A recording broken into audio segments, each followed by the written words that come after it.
I died on a Monday. The rain tasted like iron and smelled of wet pavement. My head hit the asphalt with a sound like a cracked melon. Blood, warm and slick, pooled beneath me. It was a surprisingly quiet death. The last thing I saw was Clara, my best friend. Her face was framed by the halo of a street lamp. Her cherry blossom perfume, the one I bought her for her birthday, was thick in the damp air. It was a scent I used to love. Now it was the smell of my own murder. She wasn't alone. Marcus, my fiancé, stood beside her. He held the bloody tire iron. His knuckles were white. He didn't look at me. He only looked at her. And she was smiling. A wide, triumphant smile that didn't reach her eyes. Then I heard her laugh. It was a light, tinkling sound. The kind of laugh that had charmed professors and parents and, once, me. That sound followed me into the black, silent void. It was the soundtrack to my end.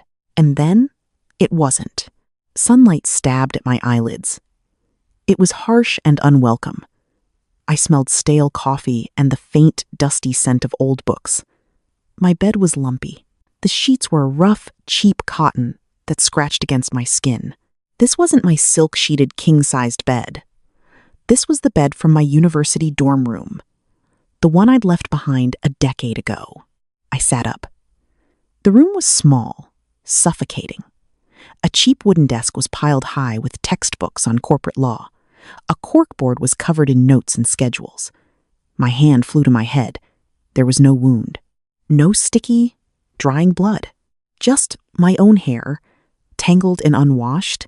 A flip phone, a relic, was on the nightstand. I grabbed it. The plastic was smooth and cool in my palm. I pressed the home button. The screen glowed with a sickening green light.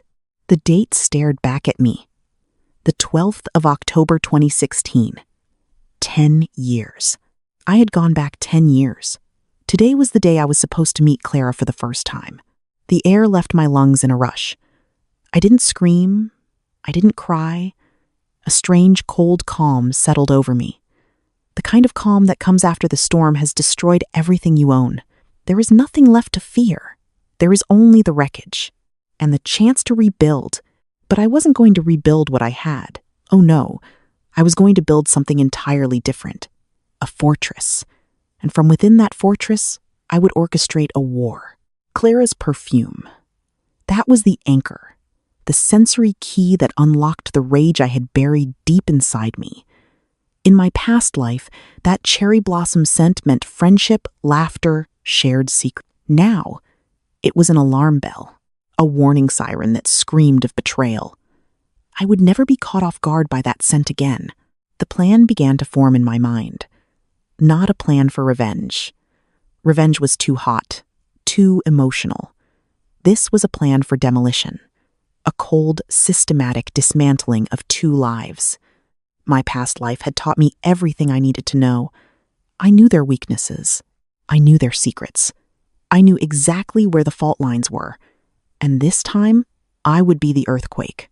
There was one secret, buried so deep that I only learned it days before my death. A secret about Marcus, my handsome, charismatic fiancé. The man who was supposedly the heir to a shipping fortune. It was a lie. All of it. The fortune was gone, squandered by his father. All that remained was a mountain of debt, hidden behind shell corporations and offshore accounts. Marcus wasn't a prince. He was a pauper in a designer suit. He was a time bomb. And I had just decided to hand the bomb to Clara. The university library was my sanctuary. The smell of aging paper and wood polish calmed my nerves. It was a scent of stability, of facts and figures that couldn't lie. I spent the morning there, not studying, but planning. I pulled out a fresh notebook. The paper was crisp beneath my pen. I didn't write down names or details, just numbers, account numbers, dates, a list of assets I knew were fraudulent. In my past life, I was the one who saved the family fortune. I worked myself to the bone, using my legal knowledge to restructure his debt, to find loopholes, to build a new empire from the ashes of his father's failures. I had been so proud, so naive. I had handed him a kingdom, and he had handed me a tire iron to the back of the head. This time, I would do nothing. The debt was the burr, the perfect, inescapable trap. And Clara, with her insatiable greed and social climbing ambition, would walk right into it. She would see Marcus as the ultimate prize. She wouldn't look any deeper. She never did. The deadline was already ticking. In my past life, the first of the major loans was due in 3 years. 3 years for the facade to crumble. 3 years for the creditors to come calling. It seemed like a long time. But I had a lot to do, and I would enjoy every single second of the wait. I left the library as the sun began to set. The air was cool, carrying the scent of autumn leaves. I was supposed to be at a student mixer right now. That was where I had met her, where she had bumped into me, spilled her drink on my shirt, and apologized with a smile so dazzling it could blind you. It was all staged, of course. I knew that now. She had targeted me from the start. She saw my grades, my focus, my ambition, and she saw a workhorse she could ride to the top. I walked towards the mixer. I wasn't going to avoid her. That would be too simple. I needed to see her. I needed to look into her eyes and see the predator I now knew she was. I needed to anchor the memory, to cement my resolve. The sound of music and hollow laughter spilled from the open doors of the student union. The room was crowded, bodies pressed close together. The air was thick, with the smell of cheap beer and a dozen competing perfumes. I stood by the door, a ghost at a party I was never meant to attend. And then I saw them. Marcus was leaning against a pillar, a plastic cup in his hand. He looked exactly as I remembered, impossibly handsome, with a lazy smile that made you feel like you were the only person in the world. He wore a watch that was worth more than my tuition. A perfect lure. And there was Clara. She was circling him, a shark in a floral dress. She laughed at something one of his friends said, her eyes flicking to Marcus. She was working the room, moving closer, creating an opportunity. That was her talent. She didn't wait for things to happen. She made them happen. I felt a cold satisfaction watching her. She had no idea I was there. In this timeline, I was a nobody, just another face in the crowd. Then I smelled it. Faint, at first, then stronger. Cherry blossom. My stomach clenched. She was close. I turned my head slightly. She was standing only a few feet away, talking to another girl, but her gaze was locked on Marcus. I saw the calculation in her eyes. The hunger. It was the same look she'd had as I lay bleeding on the pavement. This was the first test. My heart was pounding, a frantic bird trapped in my ribs. My body remembered the fear, the betrayal. But my mind was cold. My mind was in control. I took a slow, steadying breath. In, out. I was not that woman anymore. That woman was dead on a rainy street. I was something new. He's something, isn't he? A voice said next to me. I turned. It was a girl from my advanced contracts class. I couldn't remember her name. She was looking at Marcus with open admiration. He's a Ken doll, I said, my voice flat. Nice to look at, probably hollow on the inside. The girl laughed, surprised, a little cynical. Aren't you, Elena? Just realistic, I said. My eyes met hers. I prefer things with substance. That was the seed, the first tiny pebble that would start the avalanche. In our past life, everyone knew I was infatuated with Marcus from day one. My disinterest now would be a pattern interrupt. It would be noted. It would be remembered. I watched as Clara finally made her move. The classic accidental bump, the gasp, the profuse apology. Marcus, ever the gentleman, just smiled. He was charmed. The fly was walking into the spider's web. I should have felt a pang of jealousy, a flicker of loss. I felt nothing. It was like watching a documentary about 2 species of insect. I found particularly loathsome. My phone vibrated in my pocket. A reminder. I had an appointment. I turned and walked away from the noise, from the laughter, from the smell of her perfume. I didn't look back. The law office was small, located on the second floor of an old brick building downtown. It smelled of leather and floor wax. The man I was here to see was named Mr. Davies. In my previous life, he was the lawyer I hired when things started to fall apart. By then, it was too late. He was a good man, a sharp lawyer, but even he couldn't stop a tidal wave. This time, I was hiring him before the first drop of rain. He was an older man, with kind eyes and a handshake as solid as oak. His office was lined with books, not for show, but the well-worn kind, with cracked spines and dog-eared pages. "Miss Vance," he said, gesturing to a worn leather chair. "Your email was intriguing. You said you have reason to believe a significant fraud is being planned." "Not planned," I said, my voice even. The Kimlor Lark of the chair's armrest grounded me. "It's already in motion. I'm here for 2 reasons. First, I want to retain you to protect my future assets. Everything I earn from this day forward." He raised an eyebrow. "Future assets? You're a student." "I'm an excellent student," I replied. "And I have plans. Big plans. I need to make sure my future is insulated, completely firewalled from certain individuals." He leaned forward, interested. "And the second reason?" "The second reason is more complicated." I slid a single piece of paper across the polished wooden desk. It was a list of company names. Shell corporations.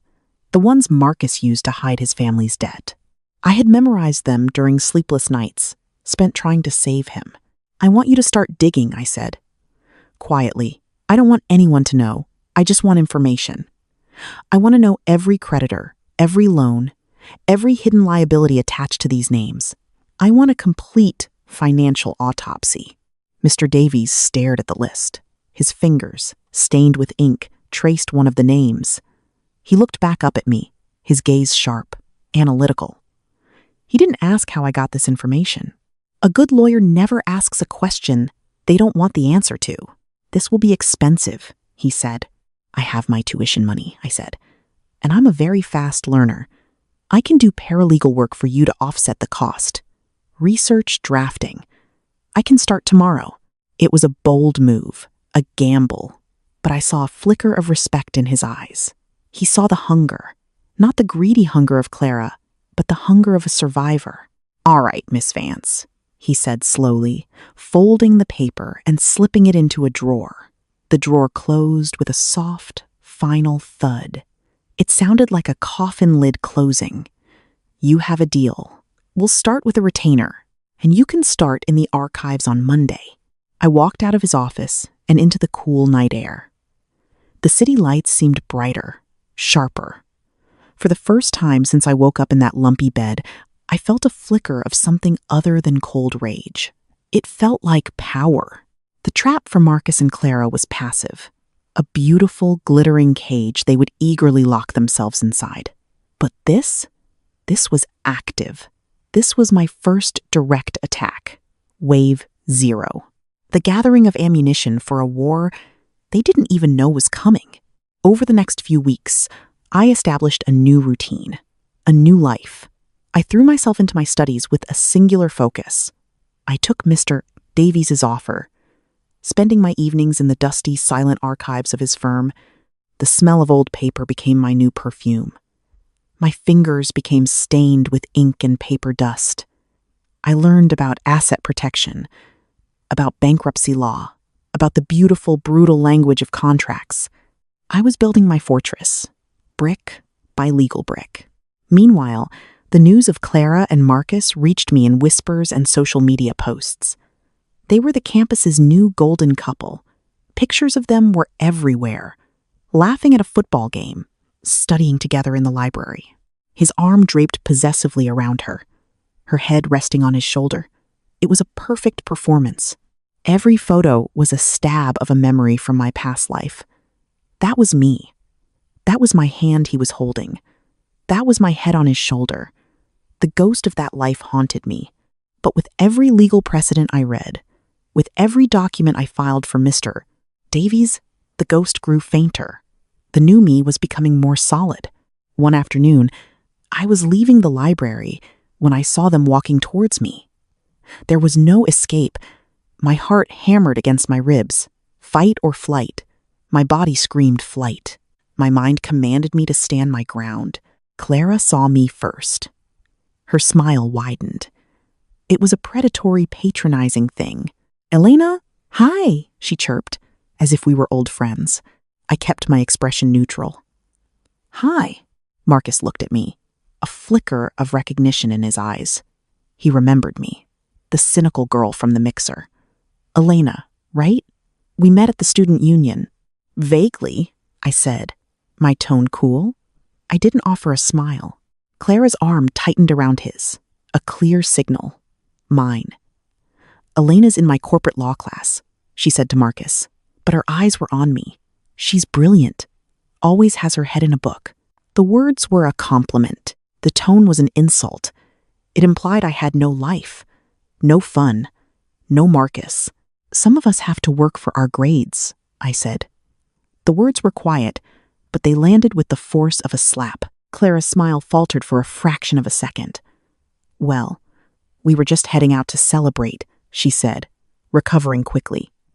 "Marcus just bought the most amazing car. You should see it." "I'm not really into cars," I said. "I have to get to work." I looked directly at Marcus. "Congratulations on your purchase." His smile was a little strained. He wasn't used to being dismissed, especially by a woman. He was the prize, after all. Everyone wanted the prize, except me. And that simple fact was the most powerful weapon I had. It unnerved them. It put a crack in their perfect facade. As I walked away, I didn't need to look back to know they were watching me. I could feel their eyes on my back. What they didn't know was that Mr. Davies had given me the first report that morning. It was a preliminary financial trace. Marcus hadn't bought the car. The car was leased by one of the shell corporations on my list. A corporation that was, according to Mr. Davies's initial findings, leveraged to the hilt. He wasn't buying assets. He was acquiring liabilities. And Clara was cheering him on, blissfully unaware that every new luxury was just another bar on their cage. She thought she was winning. She thought she had the prize. She had no idea she was clinging to a sinking ship, and I was the one who had already memorized the location of all the lifeboats, and I wasn't going to share. The victory party was exactly as gauche as I expected. It was held at a downtown lounge Marcus had rented out. The kind of place with velvet ropes and overpriced cocktails that tasted like sugar and regret. He and Clara stood in the center of the room, a king and queen holding court over a kingdom of fools. Clara was wearing a glittering silver dress. It probably cost more than my entire semester's rent. On her wrist was a new diamond tennis bracelet, another leased liability. She was laughing that high, tinkling laugh. The sound grated on my nerves like metal scraping on bone. The air was suffocatingly thick with the smell of her cherry blossom perfume. It was her signature scent, her territorial marker. She was branding the entire room, and Marcus as her own. I hadn't wanted to come.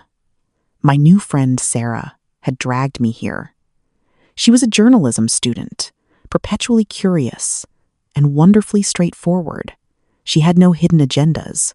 Her presence was a balm. She smelled of coffee and printer's ink, the scent of honest work. "I don't know why we're here," I murmured, nursing a glass of club soda. The ice cubes clinked against the glass, a tiny, cold rhythm. "This feels like a disease." "It's a sociological goldmine," Sarah whispered back, her eyes scanning the crowd. "Look at them. They're all performing. They think this is what wealth looks like." Just then, Clara spotted me. Her eyes narrowed for a split second before a brilliant smile plastered itself on her face. She glided towards us, Marcus in tow. It was a power move. She was coming into my space to demonstrate her dominance. "Elena, I'm so surprised to see you out," she said. Her voice was syrupy sweet. "I thought you'd be chained to a desk in the library somewhere." This was it. The second escalation. The public condescension. I like to observe wildlife in its natural habitat, I replied, my voice devoid of emotion. I took a deliberate sip of my soda. The bubbles fizzed on my tongue. Clara's smile tightened. She hated that I wouldn't play her game. She needed me to be jealous, to be miserable. My indifference was a wrench in her plans. Marcus was just telling me, she continued, placing a perfectly manicured hand on his chest, that his father is giving us the penthouse apartment at the Grandview as an early graduation present. She looked at me, her eyes gleaming with malicious triumph. Can you imagine the view? In my past life, that penthouse was supposed to be mine. We had picked it out together. But I knew the truth now. The building was another of his father's failing investments. The gift was just a way to offload a crippling maintenance fee onto a new owner. It was a gilded cage, and she was rattling the bars, thinking it was a palace. I imagine the property taxes are impressive, I said. Marcus shifted his weight. A flicker of annoyance crossed his face. I was ruining the performance. You always think about the practical things, Elena, he said. His tone implied it was a character flaw. Someone has to, I said. I looked past them, my gaze intentionally dismissive. If you'll excuse me. I have an early morning. I placed my glass on a passing tray. The condensation left a wet ring on my fingers. I turned and walked away, Sarah following close behind. I didn't give them a backward glance, but I could feel Clara's glare burning into my back. It felt like victory. A small one, but a victory nonetheless. She wanted a reaction. I gave her nothing. And nothing is a very powerful thing to give someone who craves everything. My apartment was my true sanctuary. It was a small studio on the 4th floor of a walk-up. It overlooked an alley. There was no grand view, but it was mine. It smelled of old books, the lavender soap I used, and the strong black tea I brewed every morning. The floors were uneven hardwood. The walls were thin. I could sometimes hear my neighbor practicing the violin. The sound was melancholy and beautiful. It was real. This was my new life. A life built on substance, not appearances. I had a part-time job at a small bookstore. The owner was a kind, elderly woman who paid me in cash and let me take home damaged books. My hands, once accustomed to tapping on a keyboard in a high-rise office, were now calloused from lifting boxes of paperbacks.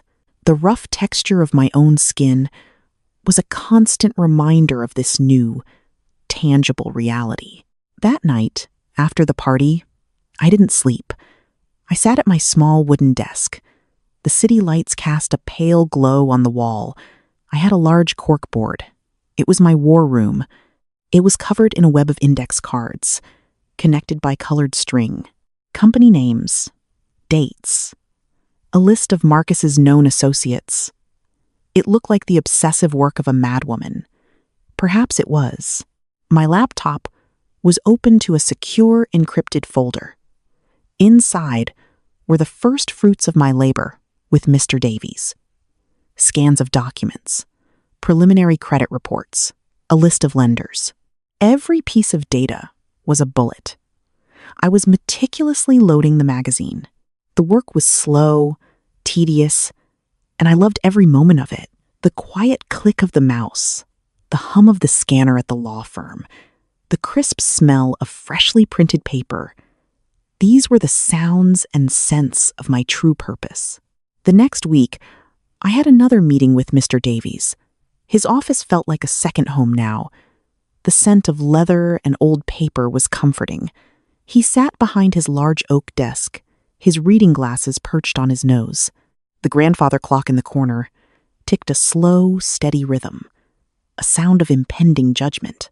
"The rabbit hole is deeper than we thought, Miss Vance," he said, his voice grave. He pushed a thick folder across the desk towards me. It landed with a heavy thud.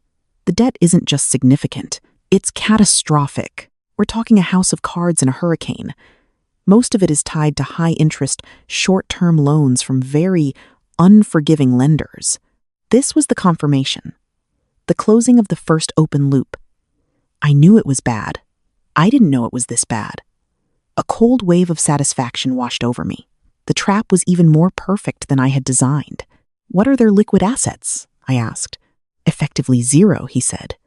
"Everything is leveraged. The cars, the properties, the art, it's all just collateral for another loan. The moment one creditor calls in their debt, the whole thing will collapse. They're robbing Peter to pay Paul, and they're running out of apostles." I opened the folder. It was a sea of red numbers and legal warnings. It was beautiful. "There's something else I need you to find," I said, pushing the folder back. This was the next step, the opening of a new loop. A man named Arthur Kendrick. He was the CFO for Marcus's father for over 20 years. He was fired abruptly about 18 months ago. In my past life, I had heard his name mentioned in hushed, angry tones. I had been too busy trying to save the company to investigate, a mistake I would not repeat. "Why him?" Mr. Davies asked, peering at me over his glasses. A man in his position, fired after 20 years, doesn't leave quietly without a reason, I said. He either got a massive severance package to stay silent, or he knows where the bodies are buried. Maybe both. "I want to know which it is." "And what if he doesn't want to talk?" "Everyone talks," I said. The memory of a tire iron, cold and heavy, flashed in my mind. "You just have to find the right motivation." He gave me a long, searching look, then nodded slowly. "I'll see what I can find." The days bled into weeks. Clara continued to flaunt her perfect life. She posted endless photos online, dinners at restaurants I couldn't afford, weekend trips to ski lodges, a new, ridiculously expensive handbag. Each post was a carefully curated fantasy. Each post was a lie.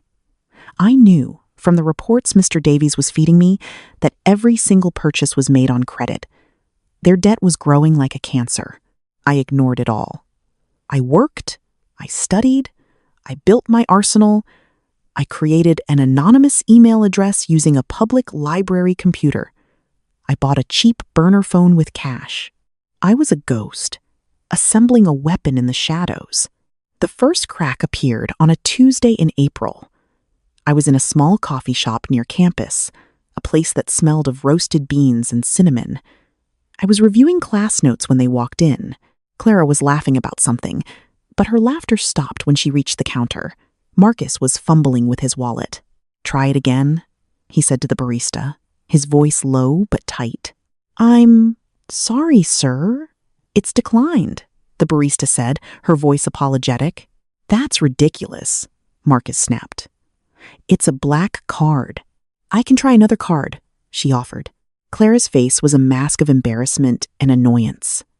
She glanced around, and her eyes met mine. I held her gaze for a single, long moment. I didn't smile. I didn't gloat. I just looked at her. I let her see that I saw. She flushed, a blotchy red creeping up her neck. She grabbed a $10 bill from her own purse and slapped it on the counter. "Just give us 2 lattes, she hissed. They took their coffees and left without another word. The bell on the door chimed mockingly behind them. It was a small thing, a declined credit card. But it was the first tremor. The first sign that the ground beneath their feet was not as solid as they believed. The trap was beginning to tighten. That small humiliation festered. Clara, I knew, couldn't stand appearing weak.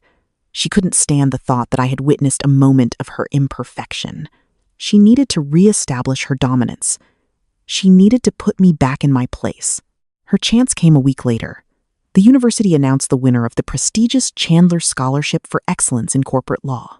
It came with a significant cash prize and a guaranteed internship at the top law firm in the city. I won. My name was posted on the main bulletin board in the law school lobby. I found out when Sarah sent me a text message filled with capital letters and exclamation points. I felt a quiet hum of pride. This was for me. I had earned this.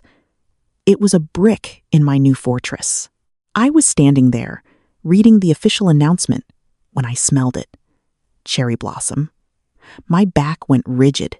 "Well, well, well," Clara's voice purred behind me. "Look at you, little Elena Vance, scholarship winner." I turned to face her. She was leaning against the opposite wall, arms crossed, a smug smirk on her face. She was alone, which was rare, and more dangerous. "Clara," I said, my voice level. "You know," she said, pushing herself off the wall and taking a slow step towards me. The heels of her designer shoes clicked menacingly on the polished marble floor. "A lot of people are saying it's suspicious, that you came out of nowhere this year. Suddenly, you're top of the class. It makes you wonder." "Wonder what?" I asked. My blood was turning to ice in my veins. This was escalation number 4, the final, unforgivable act. "What you had to do to get it," she said, her voice dropping to a conspiratorial whisper, but it was loud enough for the students nearby to hear. "Who you had to impress. Professor Albright is the head of the committee, isn't he? He's always had a soft spot for quiet, mousy types. The accusation hung in the air, thick and poisonous. She was accusing me of sleeping with a professor. She was trying to destroy my reputation, to poison the one thing I had built for myself that was pure and untainted. In my past life, I would have cried. I would have screamed. I would have been destroyed. But as I looked at her smug, vicious face, all I felt was a sudden, absolute clarity. The rage was gone. The hurt was gone. All that was left was a cold, hard certainty, like a surgeon looking at a tumor that needed to be excised. A memory flashed behind my eyes, quick and brutal. Her face, illuminated by the street lamp, the sound of her tinkling laugh as I lay dying, the scent of cherry blossoms mixing with the metallic smell of my own blood. The flashback didn't make me weak. It made me strong. It was a reminder of the stakes. It was a reminder of why I couldn't fail. I took a step closer to her, invading her personal space. She faltered, surprised by my aggression. Her smirk wavered. "Be very careful what you say, Clara," I said. My voice was a low whisper, but it cut through the lobby's ambient noise like a shard of glass. Slander is an expensive habit to have, especially when you're living on borrowed time. Her eyes widened. Fear. I saw it. Just a flicker, but it was there. She didn't understand my words, not fully, but she understood the threat. I held her gaze for another second. Then I turned and walked away. My head was high. My steps were even. I didn't let her see that my hands were shaking. Not with fear, but with adrenaline. She had just made a fatal mistake. She had given me a reason to accelerate the timeline. The time for silent, passive traps was over. It was time for the first active attack. That night, I sat in my small apartment. I took out the burner phone. I typed out a short, anonymous email. It was addressed to the risk management department of the primary bank that held the loans on the Grandview, the building with their gifted penthouse. The email was simple. It contained a list of shell corporations and one question. Have you properly verified the declared assets backing the loans issued to these entities? You might want to check again. I attached a single, heavily redacted document I had found in Mr. Davies's archives. A document that showed a clear discrepancy in asset valuation from 2 years prior. It wasn't enough to prove anything definitively, but it was enough to raise an alarm, enough to trigger an internal review, enough to make them look closer. I pressed send. The email disappeared into the digital ether.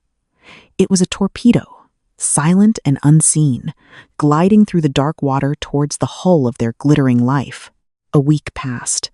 The silence was deafening. Then, on a Friday afternoon, I got a call from Mr. Davies. "Elena," he said, his voice crackling with excitement. "You're not going to believe this. Arthur Kendrick. I found him, and he's ready to talk." That was the pattern interrupt, the unexpected variable. My anonymous email was a slow-acting poison. Arthur Kendrick was a bombshell. "He wants full immunity and a consulting fee," Mr. Davies continued. "Give it to him," I said without hesitation. "Whatever he wants." I knew what this meant. The war was about to enter a new phase. I imagined Clara and Marcus in their penthouse. Perhaps they were drinking champagne, looking out at the city lights, believing they had won. They had no idea that the foundations of their castle were being systematically dismantled from below. I went to my war room. I looked at the web of strings and index cards. I took the card that said Arthur Kendrick and moved it to the center of the board. Then, I took a red marker and drew a thick, straight line from his name to the card that said Marcus. The first domino had fallen. Now, for the rest. The meeting with Arthur Kendrick took place in a soulless motel room off the interstate. The air was thick with the smell of industrial cleaner and stale cigarette smoke. The brown carpet was thin and stained. A single lamp cast a sickly yellow glow over everything. It was the perfect place for secrets to be sold. Arthur Kendrick was a ghost, a man hollowed out by years of stress and fear. His suit, once expensive, hung loosely on his thin frame. His hands trembled as he placed a heavy leather briefcase on the round formica table. The latches sprang open with a loud click that echoed in the small room. "It's all here," he whispered. His voice was raspy, like dry leaves skittering across pavement. 17 years of it. The real ledgers, not the fantasy ones they showed the banks. I didn't touch the briefcase. Not yet. My recorder was on, a small, discreet device sitting next to my untouched cup of coffee. The coffee was bitter and tasted burnt. "Why now, Arthur?"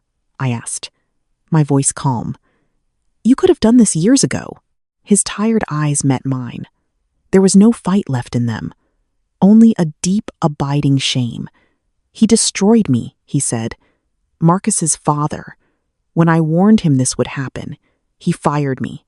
He threatened my family. He put out the word that I was unreliable, a drunk. I haven't been able to find work as a janitor since." He took a shaky breath. "But he made one mistake. He never asked for my personal backups." "And Marcus?" I prompted. A flicker of pure venom appeared in his eyes. "That boy," he spat, "worse than the old man. Arrogant, stupid. He thinks he's a wolf, but he's just a leech. Do you know what he did?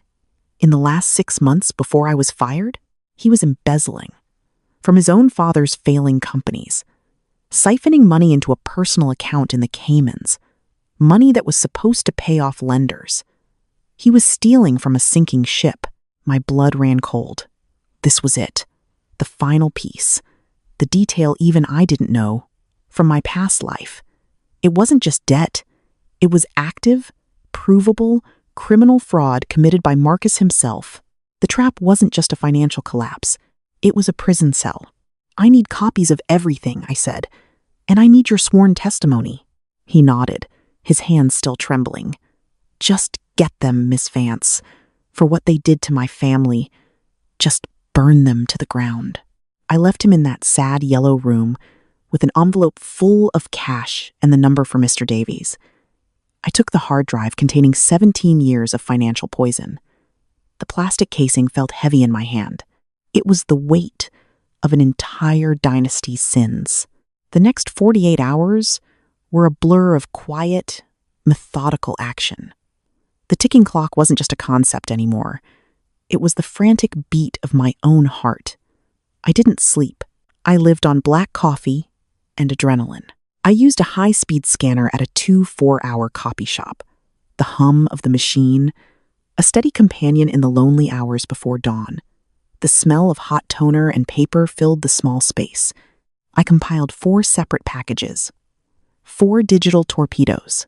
Package 1, containing the evidence of bank fraud and asset misrepresentation, went to a specific contact in the Federal Banking Oversight Commission, anonymously. Package 2, detailing the embezzlement and the Cayman Islands account, went to the IRS Criminal Investigation Division, anonymously. Package 3, a more curated selection of the most damning documents along with Arthur Kendrick's recorded testimony, went to Sarah. My note was simple. "You're a great journalist. Here's the story of a lifetime. Check your sources." An anonymous friend. Package 4 was for Mr. Davies. It was everything. The key to the final legal annihilation. Then I waited. The silence was the hardest part. The world continued as normal. Students bustled on campus. Clara posted a photo of her and Marcus on a yacht. The caption read, "Living the dream." It was so laughably false, so completely unaware of the abyss that was about to open beneath them. The dream shattered on a Wednesday morning. It started with a phone call. I knew because Sarah told me later. Marcus was at the penthouse, probably just waking up. His private banker was on the line. His voice was cold, formal. An internal review has flagged a number of irregularities. As per the covenant in your loan agreements, we are freezing all associated accounts pending a full investigation. All lines of credit are suspended, effective immediately. Click. Marcus tried his credit cards. Declined, declined, declined.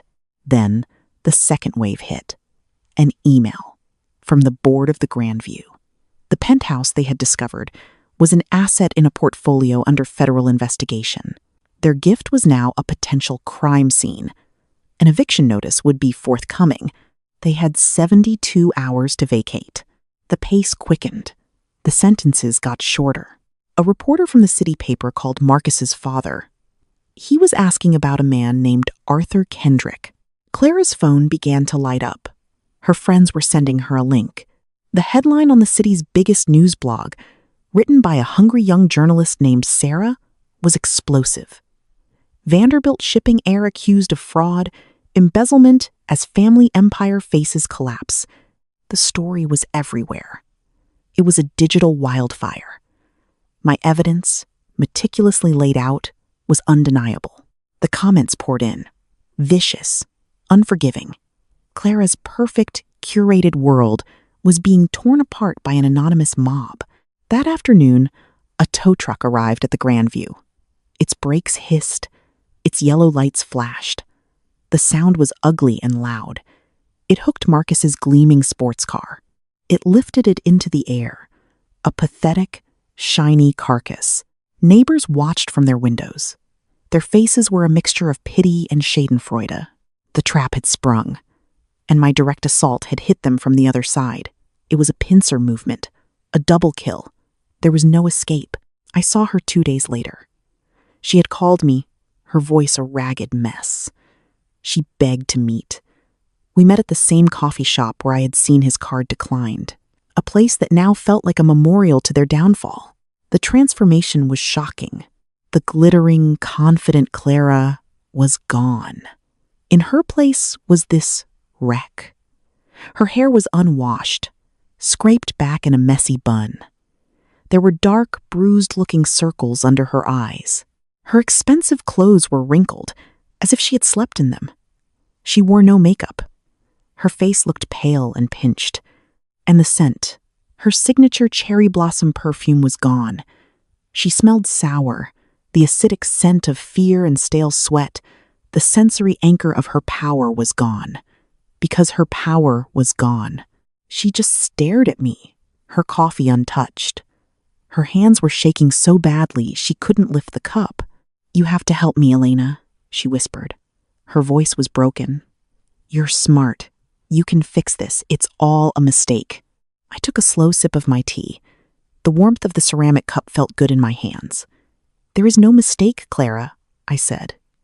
My voice was calm. It was serene. It was the voice of a judge delivering a sentence. "Marcus is a mess," she sobbed, tears finally spilling down her cheeks, leaving clean tracks on her sallow skin. "His father won't even speak to him. We have nowhere to go.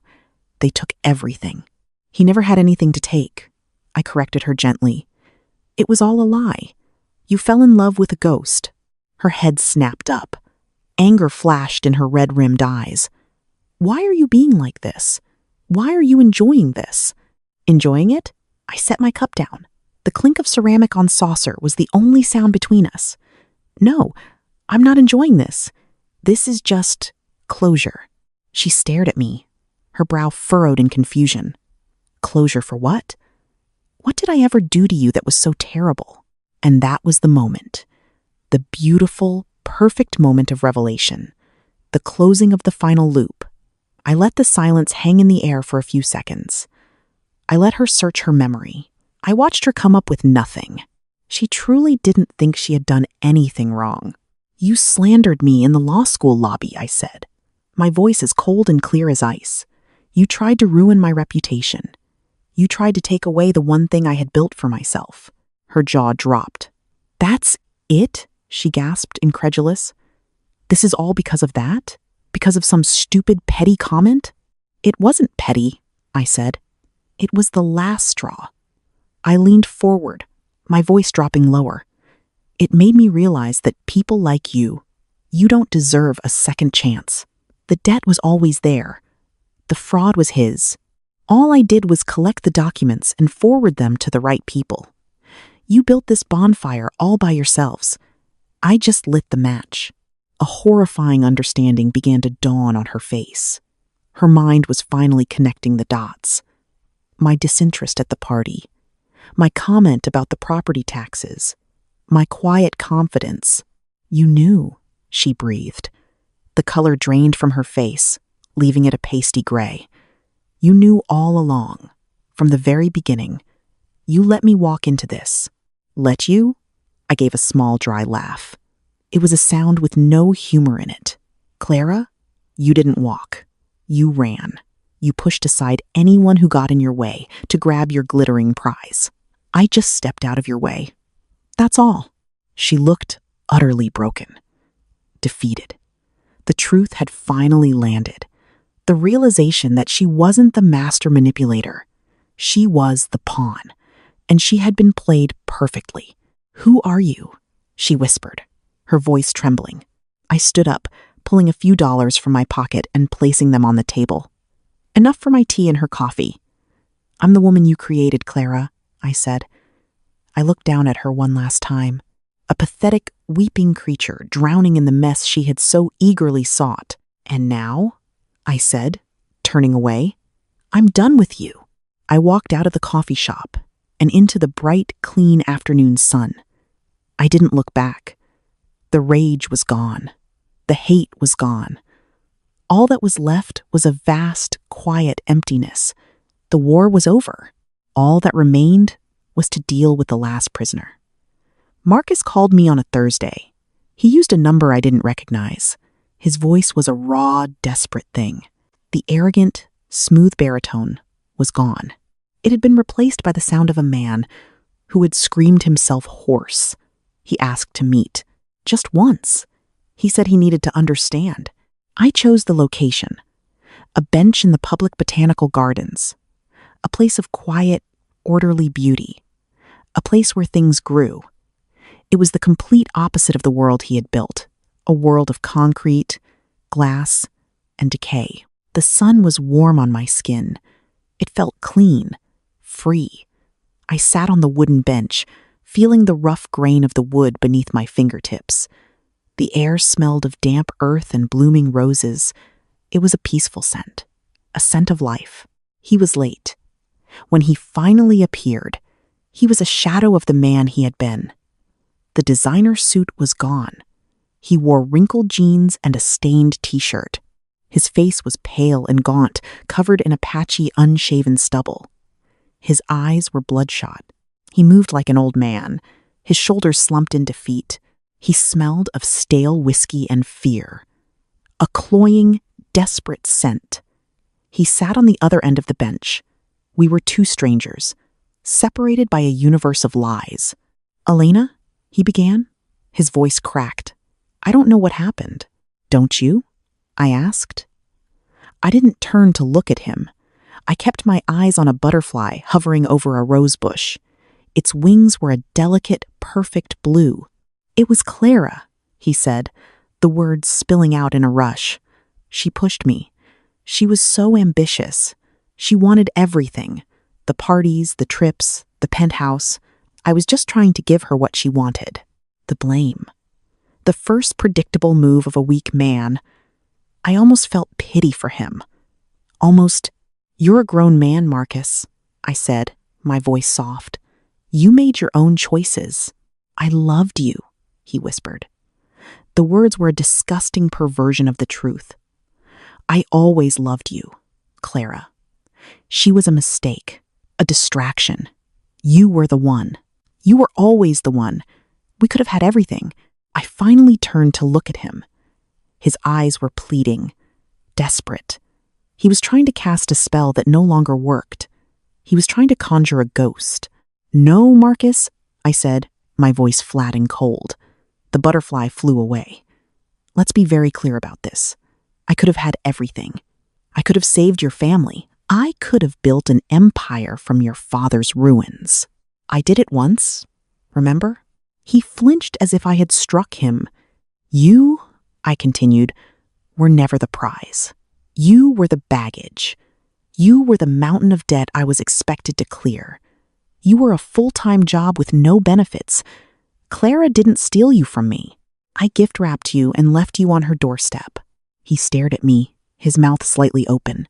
The cogs were turning in his ruined mind. He was trying to process a reality his narcissism could not comprehend. That he was not the hero of the story. That he wasn't even the villain. He was just the bait. "Why?" he finally choked out. "Why would you do this?" This was it. The moment I had waited for. The final, crushing blow. I leaned towards him slightly. I kept my voice low, a conspiratorial whisper. "Because you killed me," I said. He recoiled. "What? That's insane. I never touched you." "Not in this life," I said, "in another one. It was a rainy Monday. You and Clara. You used a tire iron. You crushed the back of my skull on the pavement while she stood there, laughing. Her perfume was the last thing I smelled." His face went completely white. He looked like he had seen a ghost. And in a way he had. "And then," I continued, my voice as calm as a frozen lake, "I woke up. It was 10 years ago. It was the morning of the day I was supposed to meet Clara. So I decided on a new plan. I decided to give you both exactly what you deserved, each other." He shook his head, a frantic, desperate motion. "You're crazy," he stammered. "You're insane." "Am I?" I stood up. The sun felt good on my back. Or am I just a very, very fast learner? I turned to leave. I had said everything that needed to be said. My part in his story was over. "Wait!" he cried, scrambling to his feet. There was one last thing in his eyes. Not despair, not rage, greed. The rotten core of him was still there. "The money from the scholarship," he said, his voice a pathetic whine. "And the internship. You still have that. You could. You could help me. Just a little. To get back on my feet." I stopped. I turned back to him slowly. And I gave him the final twist. The little detail I had saved just for him. "Oh, Marcus," I said. A real smile touched my lips for the first time. It was cold. "You still don't get it, do you? The scholarship money? I used it as seed capital for a nonprofit I started." "A nonprofit?" He scoffed, confused. "Yes. We specialize in acquiring distressed real estate assets from bankrupt estates. We turn them into affordable housing and community gardens." I let the pause hang in the air. "Our first acquisition closed last week. A beautiful penthouse apartment at the Grandview. We got it for pennies on the dollar. The eviction notice you received? That was from me." The blood drained from his face. The final illusion shattered. He had not just lost his kingdom. He had lost it to me. He was not just a failure. He was the foundation of my success. I didn't wait for a reply. I just turned and walked away. I walked down the stone path, away from the smell of his despair, and towards the scent of roses and damp earth. I could feel his eyes on my back. But I didn't care. He was a memory. He was a ghost. And I was finally alive. My new life is quiet. It's built on things that grow. I spend my afternoons at the new community garden. We built on what used to be a forgotten rooftop parking lot. My hands are no longer stained with ink from legal documents, but with rich, dark soil. The sun is warm on my neck. The sound of children laughing in the playground below is my new soundtrack. He thought revenge was about tearing things down. He never understood. True power isn't about destruction. It's about deciding what gets to grow in the ashes. If you were me, would you have saved him or walked away? Tell me in the comments. Where are you watching from?